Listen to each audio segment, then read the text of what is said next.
बोलिए सियावर रामचंद्र की जय। उमापति महादेव की जय। पवन सुत हनुमान की जय। हेलो दोस्तों, मैं लाल बाबू और आप देख रहे हैं मेरा यूट्यूब चैनल लाल बाबू भक्ति ज्ञान। दोस्तों, पिछले वीडियो में हमने पढ़ा था श्री रामचंद्र जी का वनवास के लिए कैकेयी ने राजा दशरथ से वर मांगा है। अब श्री रामचंद्र जी अपनी माता कौशल्या के पास गए हैं। कौशल्या माता अपने पुत्र को मना भी नहीं कर रही हैं और आज्ञा भी नहीं दे रही हैं। बहुत सारी संवाद हुए श्री रामचंद्र जी और कौशल्या के बीच। अब हम आगे पढ़ेंगे दोहा नंबर 56 से आगे, अयोध्या कांड से रामचरितमानस। तो आइए दोस्तों, हम पढ़ते हैं दोहा नंबर 56 से आगे। बोलिए सियावर रामचंद्र की जय। यह विचार नहीं करहूँ हठ, झूठ स्नेहु बढ़ाई। मान मातु कर नाथ बलि, सुरति विसर्जन जाई। यह सोचकर झूठा स्नेह बढ़ाकर मैं हठ नहीं करती। बेटा मैं बलैया लेती हूँ, माता का नाता मानकर मेरी सूध भूल न जाना।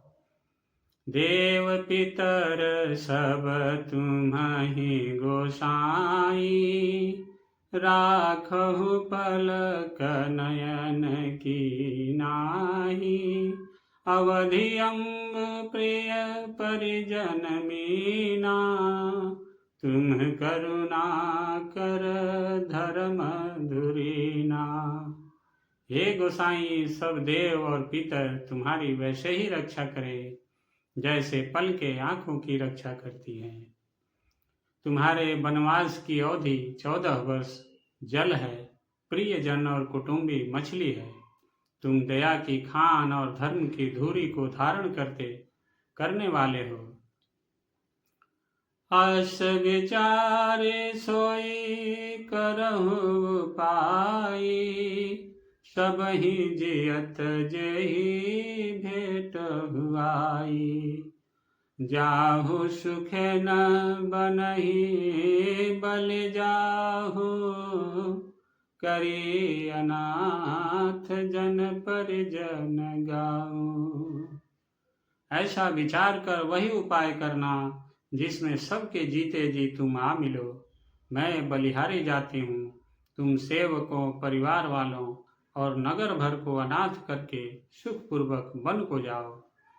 सब कर आज सुकृत फल बीता, भयउ कराल काल विपरीता। बहुविध बिलपि चरण लपटानी, परमय भागिनी आपहु जानी।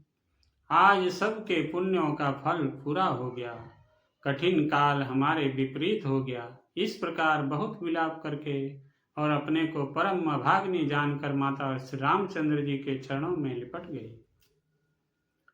दारुण दुसह दाहुर व्यापा, बरनि न जाहि विलाप कलापा। राम उठाई मात उरलाई, कही मृदु वचन बहुरी समझाई।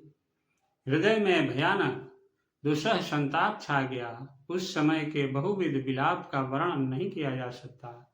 श्री रामचंद्र जी ने माता को उठाकर हृदय से लगा लिया और फिर कोमल वचन कहकर उन्हें समझाया।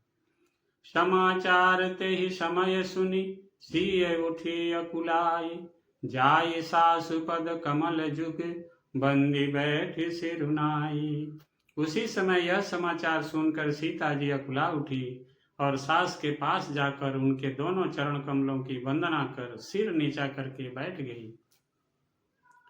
दिन्ही आशीष सासु मृदुबानी, अति सुकुमारी देखी अकुलानी।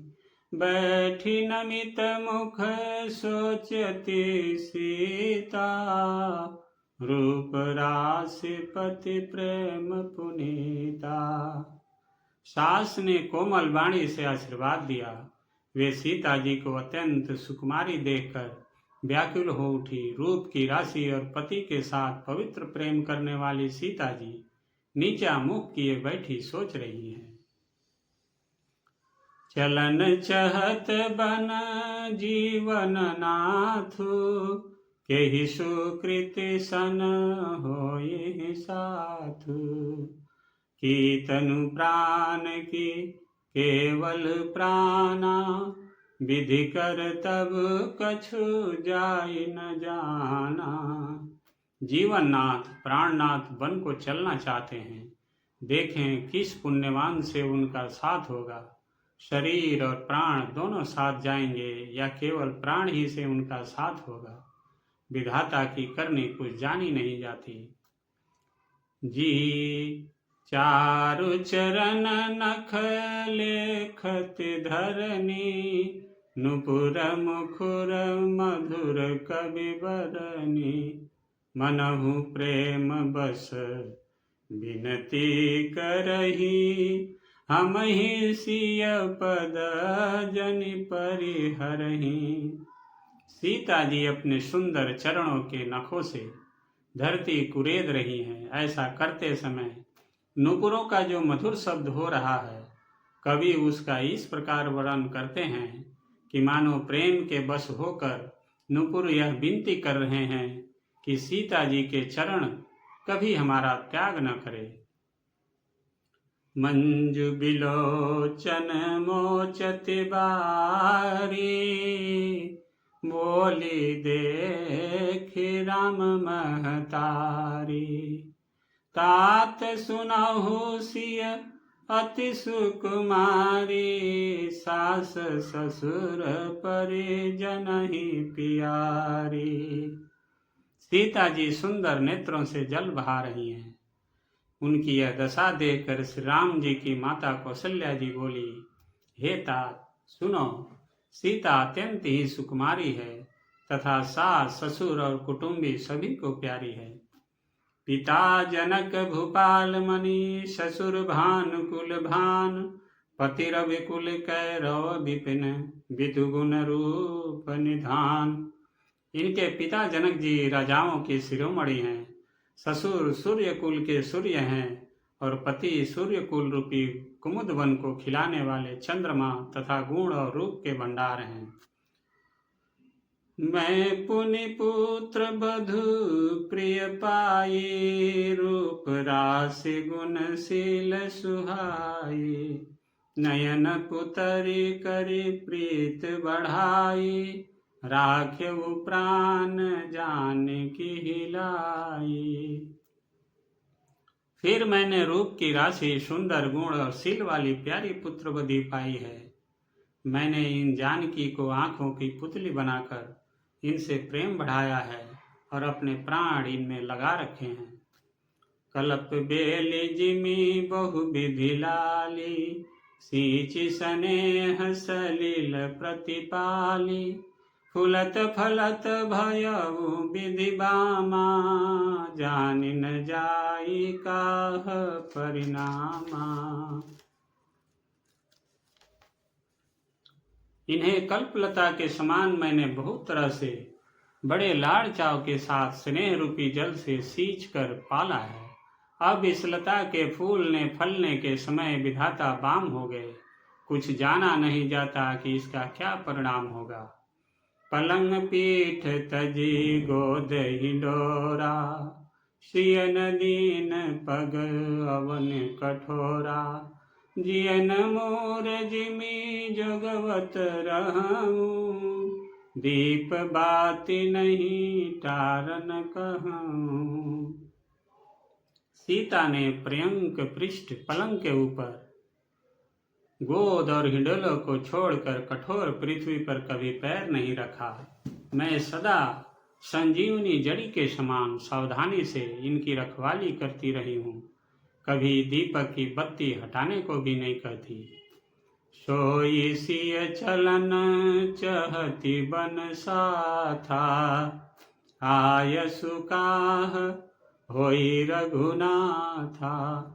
चंद किरण रस रसिक चकोरी, रुबि रुख नयन सकल किमि जोरी। वही सीता अब तुम्हारे साथ वन चलना चाहती है। हे रघुनाथ, उसे क्या आज्ञा होती है? चंद्रमा की किरणों का रस अमृत चाहने वाली चकोरी सूर्य की ओर आंख किस तरह मिला सकती है? करिके हरि निश्चर चरहि, दुष्ट जंतु बन भूरि, विष वाटिका की शोभ सुत, सुभग सजीवनि मोर। हाथी, सिंह, राक्षस आदि अनेक दुष्ट जीव जंतु वन में विचरते रहते हैं। हे पुत्र, क्या विष की वाटिका में सुंदर संजीवनी बूटी शोभा पा सकती है? बन हित कोल किरात किशोरी, रची बिरंच विषय सुख भोरी।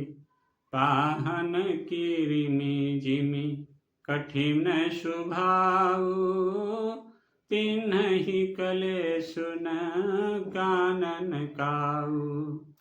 वन के लिए तो ब्रह्मा जी ने विषय सुख को न जानने वाली कोल और भीलों की लड़कियों को रचा है, जिनका पत्थर के कीड़े जैसे कठोर स्वभाव है। उन्हें वन में कभी क्लेश नहीं होता। कहता पसतीय कानन जोगु, जिन तप हेतु तजा सब भोगु। श्रिय बन बसहि तात के भांति, चित्र लिखिते कपि देखि डराती। अथवा तपस्वियों की स्त्रियां वन में रहने योग्य हैं, जिन्होंने तपस्या के लिए सब भोग तज दिए हैं। हे पुत्र, जो तस्वीर के बंदर को देखकर डर जाती है, वे सीता वन में किस तरह रह सकेगी? सुरसर सुभग बनज बनचारी, डाबर जोगु के हंस कुमारी। अस विचार जस आयसु होई, मैं सिख देवू जाने की सोई।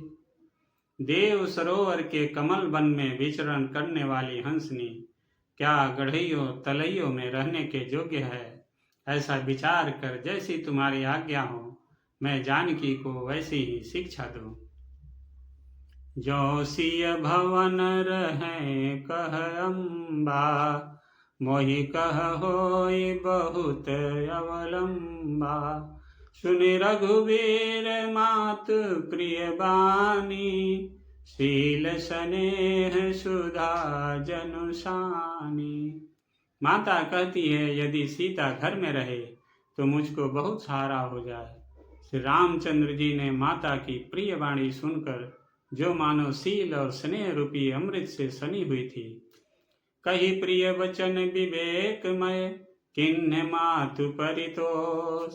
लगे प्रबोधन जान के ही, प्रगट विपिन गुण दोष।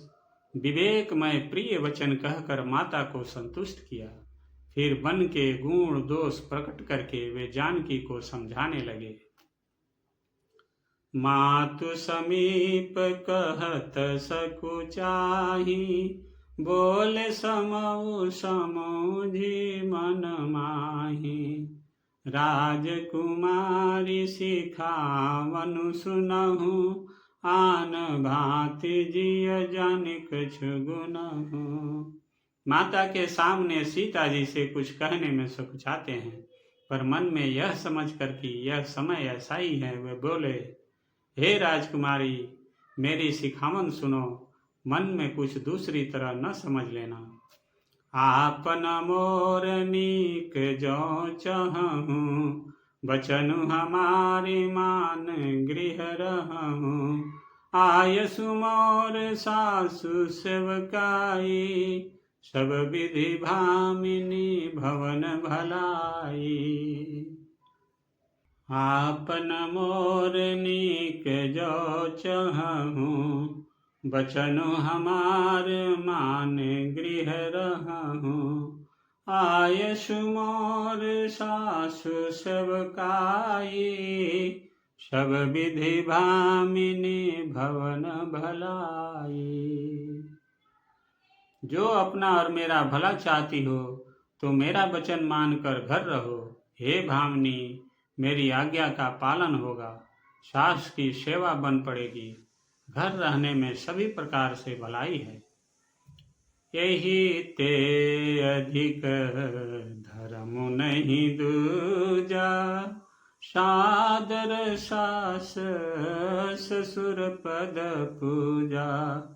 जब जब मात करे सुधि मोरी, होई प्रेम विकल मति भोरी। आदर पूर्वक सास ससुर के चरणों की पूजा सेवा करने से बढ़कर दूसरा कोई धर्म नहीं है। जब जब माता मुझे याद करेंगी और प्रेम से व्याकुल होने के कारण उनकी बुद्धि भोली हो जाएगी, वे अपने आप को भूल जाएंगी। तब तब तुम कही कथा पुरानी, सुंदरी समुझायहु मृदुवानी। कहूँ सुभाय सपथ सत मोही, सुमुखी मातु हित राखूं तोई। हे सुंदरी, तब तब तुम कोमल वाणी से पुरानी कथाएं कह कहकर इन्हें समझाना। हे सुमुखी, मुझे सैकड़ों सौगंध है, मैं यह स्वभाव से ही कहता हूँ कि मैं तुम्हें केवल माता के लिए ही घर पर रखता हूँ। गुर श्रुति सम्मत धर्म फल पाई बिनि कलेश, हठ बस सब संकट सहे गालव नहुस नरेश। मेरी आज्ञा मानकर घर पर रहने से गुरु और वेद के द्वारा सम्मत धर्म के आचरण का फल तुम्हें बिना ही क्लेश के मिल जाता है, किंतु हठ के वश होकर गालव मुनि और राजा नहुस आदि सब ने संकट ही सहे। मैं पुनि करी प्रवान प्रीतुबानी, बेगी फिरब सुनी सुमुखी सयानी। दिवस जात नहीं लागे बारा, सुंदर सिखवनु सुनहु हमारा। हे सुमुखी, हे सयानी, सुनो, मैं भी पिता के वचन को सत्य करके शीघ्र ही लौटूंगा, दिन जाते देर नहीं लगेगी। हे सुंदरी, हमारी यह सीख सुनो। जो हठ करहु प्रेम बस बामा, तो तुम दुख पाउब परिणामा। काननु कठिन भयंकर भारी, घोर घामु हिम बारी बयारी। हे बामा, यदि प्रेम बस हट करोगी तो तुम परिणाम में दुख पाओगी। वन बड़ा कठिन, कलेशदायक और भयानक है। वहाँ की धूप, जाड़ा, वर्षा और हवा सभी बड़े भयानक है। कुश कंटक मग कांकर नाना, चलब पया देहि बिनु पद त्राना। चरण कमल मृदु मंजु तुम्हारे, मार्ग अगम भूमि धर भारे। रास्ते में कुश, कांटे और बहुत से कंकड़ हैं, उन पर बिना जूते के पैदल ही चलना होगा। तुम्हारे चरण कमल कोमल और सुंदर है, और रास्ते में बड़े बड़े दुर्गम पर्वत है। कंदर खोह नदी नद नारे, अगमय अगाध न जाहि निहारे। भालू बाघ बृक के हरि नागा, करहि नाद सुनी धीरज भागा। पर्वतों की गुफाएं, खोह, दर्रे, नदियां, नद और नाले ऐसे अगम्य और गहरे हैं, कोई उनकी ओर देखा तक नहीं जाता। वृक्ष, बाघ, भेड़िए, सिंह और हाथी ऐसे भयानक शब्द करते हैं कि उन्हें सुनकर धीरज भाग जाता है। भूमि शयन बल कल बसन असनु कंद फल मूल ते कि सदा सब दिन मिलही सबु ये समय अनुकूल। जमीन पर सोना, पेड़ों की छाल के वस्त्र पहनना और कंद मूल फल का भोजन करना होगा, और वे भी क्या सदा सब दिन मिलेंगे। सब कुछ अपने अपने समय के अनुकूल ही मिल सकेगा। नरयहार रजनी चर चरही कपट भेष विधि कोटिक करही लागई अति पहार कर पानी विपिन विपिति नहीं जाई बखानी। मनुष्यों को खाने वाले निशाचर राक्षस फिरते रहते हैं। वे करोड़ों प्रकार के कपट रूप धारण कर लेते हैं। पहाड़ का पानी बहुत ही लगता है। वन की विपत्ति बखानी नहीं जा सकती। ब्याल कराल बिहग बन घोरा निशिचर निकर नारी नर चोरा डर पही धीर गहन सुधि आए मृगलोचन तुम भीरु सुभाए। वन में भीषण सर्प, भयानक पक्षी और स्त्री पुरुषों को चुराने वाले राक्षसों के झुंड रहते हैं। वन की भयंकरता याद आने मात्र से धीर पुरुष भी डर जाते हैं। फिर हे मृगलोचनी, तुम तो स्वभाव से ही डरपोक हो। हंस गवनी तुम्हें नहीं बन जोगी सुनि अपजसु मोहि देई है लोग। मानस सलिल सुधा प्रतिपाली जियई की लवन पयोधि मराली। हे हंस गमनी, तुम वन के योग्य नहीं हो। तुम्हारे बन जाने की बात सुनकर लोग मुझे अपजस देंगे, बुरा कहेंगे। मान सरोवर के अमृत के समान जल से पाली हुई हंसनी कहीं खारे समुद्र में जी सकती है। नवरसाल बन बिहरन शीला सोह की कोकिल विपिन करीला। रहु भवन यस हृदय विचारी चंद बदनी दुख कानन भारी। नवी नाम के वन में विहार करने वाली कोयल क्या करील के जंगल में शोभा पाती है। हे चंद्रमुखी, हृदय में ऐसा विचार कर तुम घर ही पर रहो, वन में बड़ा कष्ट है। सहज सुहृदय गुरु स्वामी सिख जो न करे सिरमान सो पछिताई अघाई उर अवश्य हो यही तिहान। बोलिए सियावर रामचंद्र की जय, उमापति महादेव की जय, पवन सुत हनुमान की जय। दोस्तों, आज की यही कथा यही समाप्त होती है। आगे की कथा अगले वीडियो में पढ़ेंगे। तब तक के लिए आप सभी खुश रहिए, स्वस्थ रहिए और आनंदित रहिए। दोस्तों, आपसे नम्र निवेदन है कि इस चैनल को सब्सक्राइब कीजिए, वीडियो को लाइक कीजिए और अपनों के साथ शेयर जरूर कीजिएगा। आप सभी का बहुत बहुत धन्यवाद। बोलिए सियावर रामचंद्र की जय, उमापति महादेव की जय, पवन सुत हनुमान की जय। जय जय श्री सीताराम।